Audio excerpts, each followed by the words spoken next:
Olá galera, tudo bem? Aqui é o professor Guilherme Rodrigues, professor de Literatura e Linguagens Artísticas. O assunto dessa nossa primeira conversa são as funções da linguagem, um dos conteúdos mais importantes dentro da prova de linguagens para o Exame Nacional do Ensino Médio, o Enem.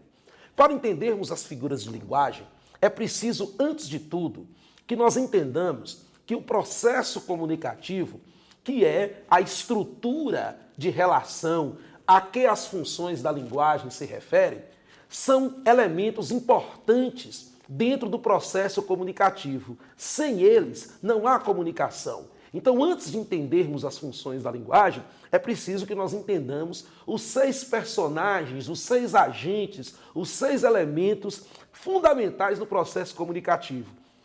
Então, nós temos o emissor, que é aquele que fala, quem fala. Nós temos o interlocutor ou o receptor, aquele para quem se fala. Dentro desse processo, nós temos uma mensagem que é como a mensagem é transmitida, como o processo comunicativo é feito. E essa mensagem, isso que é dito, seja usando a linguagem verbal ou a linguagem não verbal, ela tem um assunto, o que está falando. Essa mensagem, ela chega até o interlocutor, até o receptor, por meio de um canal, por meio do qual a mensagem é transmitida. E, nesse processo comunicativo, o emissor, ele utiliza de um código, ou seja, de um conjunto simbólico, que no nosso caso é a língua portuguesa. Vocês estão me entendendo?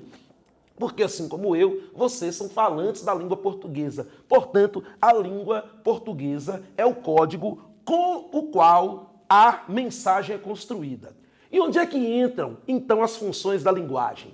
Quando alguém diz alguma coisa, ele tem uma determinada intenção. Por exemplo, eu estou ministrando uma aula para vocês e eu tenho uma intenção, que é o quê?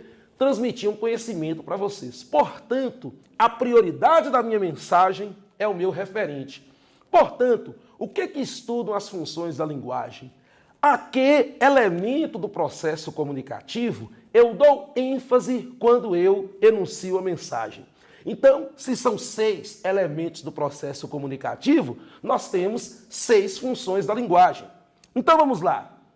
Quando, por exemplo, em um poema do Vinícius de Moraes, como esse caso aqui do Soneto da Fidelidade, o eu lírico, o emissor, ele dá voz aos seus sentimentos, à sua subjetividade. Portanto, o poema do Vinícius de Moraes cumpre o que, meus amores? A função emotiva, porque enfoca quem está dizendo, os sentimentos de quem está dizendo.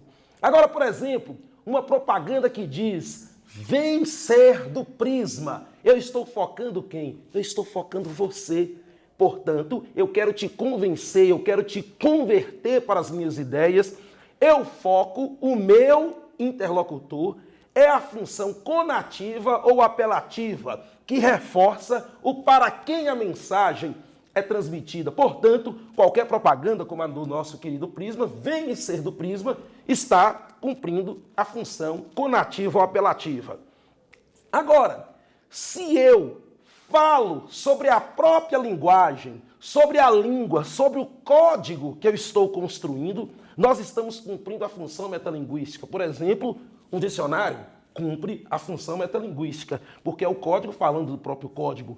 Uma gramática normativa, essa também cumpre a função metalinguística. É o código falando do próprio código. Esta aula que vocês estão assistindo, eu estou falando sobre linguagem. Portanto, essa aula também cumpre a função metalinguística. Agora, quando eu dirijo-me a você e digo: você está me entendendo? Eu estou claro? Quando nós ligamos para uma pessoa e antes de iniciarmos a conversa eu digo: alô?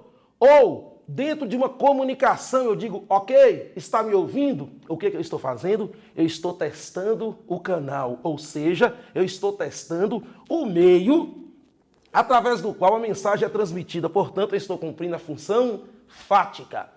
Agora, como também é o caso dessa aula, o meu interesse é transmitir o conhecimento de forma objetiva, precisa. Aí, meu amor, eu estou cumprindo a função referencial, porque eu estou enfatizando o assunto da minha mensagem. Mais importante do que qualquer coisa é o assunto. Portanto, esta aula também cumpre a função referencial. Portanto, onde há a função referencial? Uma notícia de jornal. Onde há também uma função referencial? Um dicionário, porque traz uma linguagem objetiva, uma linguagem denotativa. O que mais cumpre a função referencial? Um artigo científico também cumpre a função referencial. E, por fim, a função mais importante dentro de artes, de literatura em geral, é a função poética. Porque aqui eu foco o como a mensagem é construída. Portanto, um poema do Carlos Drummond de Andrade é função poética, porque a forma criativa, artística como o texto é construído é mais importante do que qualquer coisa. Outro exemplo, uma pintura do Pablo Picasso. Também temos a função poética, porque é a função artística, a função estética, a forma criativa como o discurso é construído. E para finalizarmos essa conversa, é muito tranquilo entendermos que em qualquer processo comunicativo nós temos os 6 elementos. Esses 6 elementos não podem faltar. A questão é qual elemento que está sendo, a qual está sendo dado destaque, qual elemento que prevalece. É aí que estará o conceito de funções da linguagem. E como vocês perceberam, nós podemos ter um texto que cumpre mais de uma função. O dicionário, por exemplo, cumpre função metalinguística e cumpre função referencial. Um poema, do Vinícius de Moraes, cumpre função emotiva, mas também cumpre a função poética. Um dicionário cumpre a função metalinguística e função referencial, assim como esta aula cumprem as 2 funções.